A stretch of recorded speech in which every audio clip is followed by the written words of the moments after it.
Je déclare ouverte cette 6e édition de la Biennale Le Pommeraye des entreprises inclusives.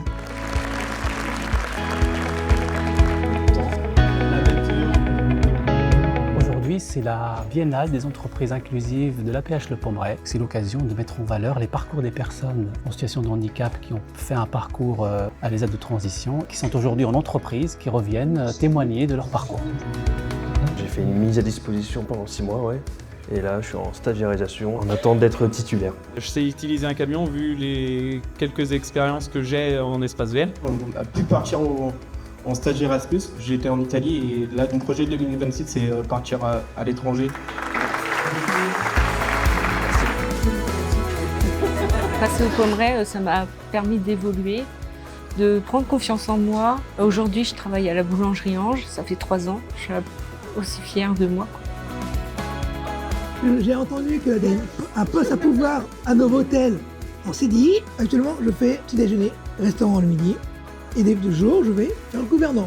Je me sens très bien dans mon travail. On remercie Sandrine pour être venue chez nous et nous avoir choisis. Partenariat, entreprise, générosité, confiance. Ces parcours-là sont possibles aussi parce que nous avons les partenaires, les collectivités, les entreprises adaptées, les entreprises en général, qui se mobilisent et qui jouent le jeu pour accueillir les personnes dans leurs entreprises.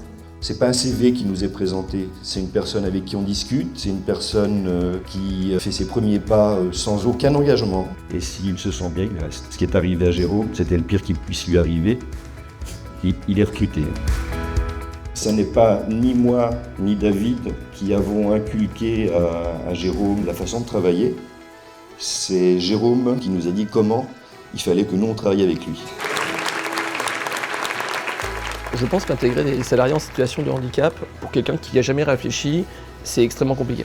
Et se poser la question, en fait, ça devient de plus en plus facile, parce que comme beaucoup de choses, ça devient une habitude et en fait, la réflexion se fait avec. Pour leur engagement à accompagner des personnes dans un parcours inclusif, nous sommes très fiers de vous remettre le trophée 2025 de la reconnaissance.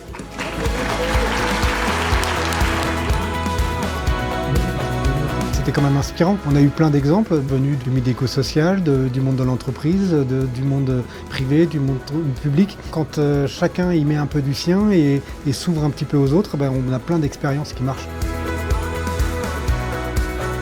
C'est l'occasion de dire aux entreprises avec lesquelles on ne travaille pas encore, c'est possible d'accueillir des personnes avec des parcours différents.